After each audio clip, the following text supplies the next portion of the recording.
मेरे YouTube channel astro knowledge पर आपका स्वागत है। नमस्कार। बात हो रही है शनि देव के गोचर की। 17 जनवरी को शनि देव कुंभ राशि में गोचर कर जाएंगे और यहाँ पर जो है मीन राशि के जातकों के लिए 7.5 शुरू हो जाएगी और कर्क राशि और वृश्चिक राशि के लिए शनि का ढैया शुरू हो जाएगा।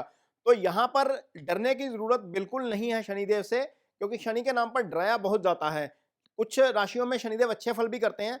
आज हम बात करेंगे धनु राशि की कि धनु राशि के ऊपर इस शनि के गोचर का क्या प्रभाव पड़ेगा। लेकिन सबसे पहले जानेंगे कि शनि का शेड्यूल क्या रहेगा 2023 में। 17 जनवरी को जो है वो शनि देव कुंभ राशि में गोचर करेंगे।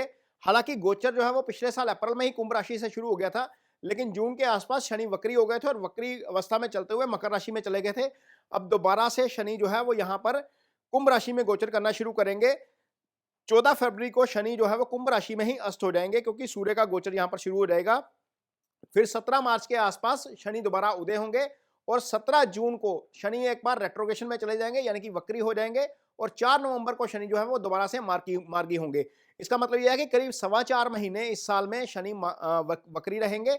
1 महीना का लगभग समय जो है वो अस्त रहेंगे, बाकी समय वो अपनी मूल त्रिकोण राशि कुंभ में रहकर गोचर करेंगे। इसका निश्चित तौर पर आपके ऊपर भी प्रभाव पड़ेगा और दुनिया के ऊपर तो निश्चित तौर पर पड़ता ही पड़ता है, क्योंकि पिछले साल शनि 18 फरवरी को जब धनिष्ठा नक्षत्र में गोचर करना शुरू किया था शनि ने, उसके बाद रूस और जो है यूक्रेन का कन्फ्लिक्ट हो गया था 24 फरवरी को ही, और 6 दिन बाद यह कन्फ्लिक्ट हो गया था। अब शनि इस साल 14 मार्च को वो नक्षत्र छोड़कर राहु के शतभिषा नक्षत्र में जाएंगे। इससे हमें लगता है कि यूक्रेन और रशिया का कन्फ्लिक्ट मार्च के बाद थमने के आसार हैं, जिससे दुनिया को बहुत बड़ी राहत मिलेगी, क्योंकि इस कन्फ्लिक्ट के कारण सप्लाई चेन प्रभावित हुई, दुनिया में महंगाई बढ़ी। महंगाई बढ़ने के कारण दुनिया भर के सेंट्रल बैंक्स को इंटरेस्ट रेट रेज करने पड़े, जिसके कारण आपकी जेब पर भी इसका असर पड़ा है। तो ये जो असर है आने वाले समय में अप्रैल के आसपास हम समझ सकते हैं कि ईज आउट होगा, क्योंकि यूक्रेन और रशिया का कन्फ्लिक्ट 1 साल के बाद, 1 साल की जंग के बाद थमता हुआ नजर आएगा।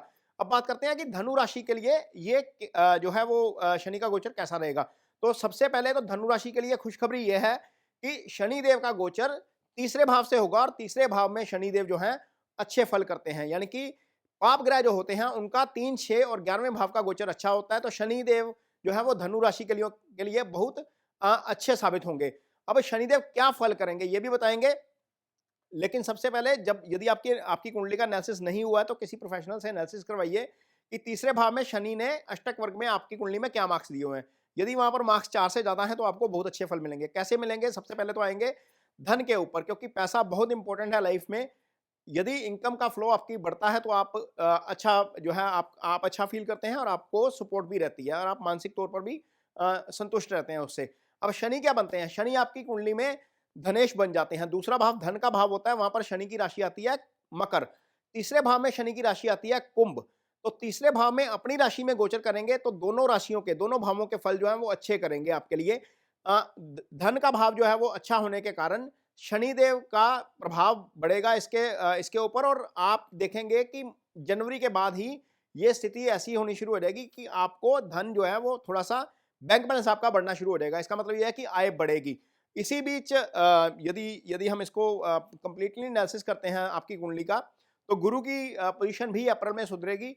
गुरु की पोजीशन सुधरने के बाद पंचम में जब गुरु आएंगे तो आय स्थान को देखेंगे, वहां पर भी आय बढ़ेगी और धन भी निश्चित तौर पर इससे बढ़ना शुरू हो जाएगा।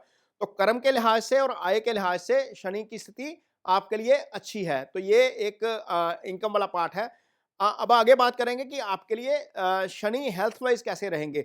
आपकी कुंडली में यदि 6, 8, 12 की दशा नहीं चल रही है, धनु राशि के जातकों के लिए यदि शुक्र की महादशा नहीं चल रही है, यदि चंद्रमा की महादशा नहीं चल रही है या मंगल की महादशा नहीं चल रही है, तो स्वास्थ्य के लिहाज से समय अच्छा रहेगा, क्योंकि 6वां घर जो होता है वो डिजीज का हाउस होता है, रोग ऋण शत्रु का भाव बोलते हैं इसको।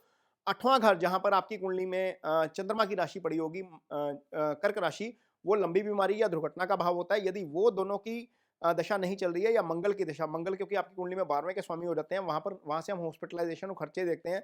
यदि वो नहीं चल रही है तो आपके स्वास्थ्य को लेकर कोई बहुत ज्यादा लंबी चौड़ी दिक्कत नहीं आने वाली है, क्योंकि शनि का प्रभाव नेगेटिव नहीं रहेगा स्वास्थ्य के ऊपर और ये चीजें आपके लिए काफी पॉजिटिव हो जाएंगी और इससे जो है वो चिंता करने की जरूरत नहीं पड़ेगी।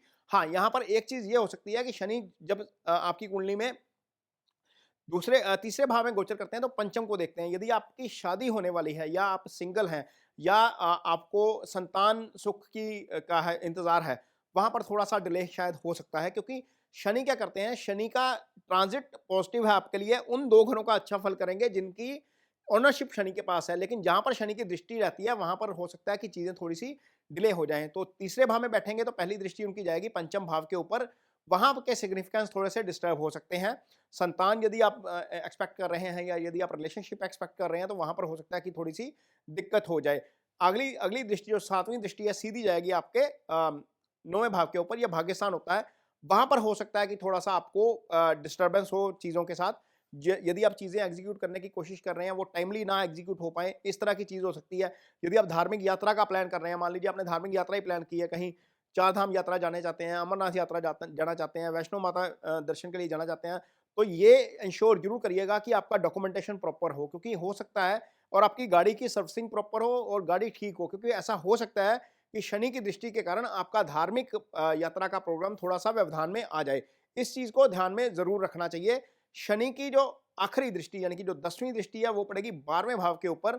12वां भाव जो होता है वो खर्चे का भाव होता है, मोक्ष का भाव होता है, विदेश की यात्रा का भाव होता है। तो इन चीज़ों को लेकर थोड़ा-सा कंसर्न रह सकता है। अदरवाइज़ शनि आपको बहुत ज़्यादा नुकसान नहीं पहुँचाएँगे, मानसिक तौर पर आपको बहुत ज़्यादा नुकसान नहीं होगा। लेकिन इसके बावजूद यदि आपकी कुंडली में शनि की महादशा चल रही है, अंतर नहीं, यदि महादशा चल रही है या अंतर चल रहा है, 6, 8, 12 की दशा चल रही है, तो फिर शनि का उपाय नहीं करेंगे। यदि शनि की महादशा चल रही है या अंतर्दशा चल रही है, तो आपको शनि का एक छोटा-सा उपाय ज़रूर करना चाहिए, और वो उपाय ये है, यदि आप ऑफ़िस में सीनियर हैं, यदि आप किसी कंपनी के सीईओ हैं, यदि आप फैक्ट्री चला रहे हैं, यदि आप शॉप चला रहे हैं, तो आपके अंडर काम करने वाले सारे लोग शनि को रिप्रेज़ेंट करते हैं। शनि लेबर क्लास को रिप्रेज़ेंट करता है, तो यदि आपसे कोई जूनियर है, तो उसके साथ रिस्पेक्ट से बात करिए। शनि इस चीज़ के लिए बहुत अच्छे फल करते हैं, यदि आप अपने से जूनियर की रिस्पेक्ट करते हैं, क्योंकि शनि कर्म फल के स्वामी हैं। तो ये सबसे अच्छा उपाय होता है वैसे शनि का। लेकिन यदि आपको आप थोड़ा-सा रिलीजियस माइंडेड हैं, मंदिर जाना पसंद करते हैं, तो फिर आप मंदिर जाइए शनिवार के दिन, शाम के समय काले तिल और काली उड़द की दाल जो है, वो डोनेट करिए। छाया पात्र में अपना फेस देखिए और शनिदेव को 7 शनिवार तक ज़रूर अर्पित करिए। ये शनि की महादशा और ढैया का उपाय है। महादशा और अंतर्दशा का, क्योंकि ढैया आप पर नहीं चल रही है, तो ढैया का उपाय नहीं। महादशा और अंतर्दशा का भी यही उपाय है कि आप शनि का उपाय ज़रूर करें। तो धनु राशि के जातकों के लिए ओवरऑल यदि मैं स्थिति देखता हूँ, सिचुएशन देखता हूँ, तो अच्छी है। आपको धन लाभ होगा, आप फैसले अच्छे तरीके से कर पाएँगे, क्योंकि तीसरा भाव करेज का भी भाव होता है। पंचम भाव रिलेशनशिप का भाव है। स्टूडेंट्स के लिए हो सकता है कि हाँ, थोड़ा-सा परेशानी वाली चीज़ हो जाए। मैरिड लोगों के लिए कोई स्थिति बहुत ज़्यादा खराब नहीं है। यहाँ पर चीज़ें ठीक रहेंगी। स्वास्थ्य के लिए भी शनि की स्थिति अच्छी है। तो ये एपिसोड आपको कैसा लगा? मुझे अपनी राय कमेंट बॉक्स में ज़रूर दीजिए। मुझे आपकी राय का इंतज़ार रहेगा, ताकि हम इसमें और इम्प्रूवमेंट कर सकें। इसके साथ ही मुझे दीजिए इजाज़त। नमस्कार।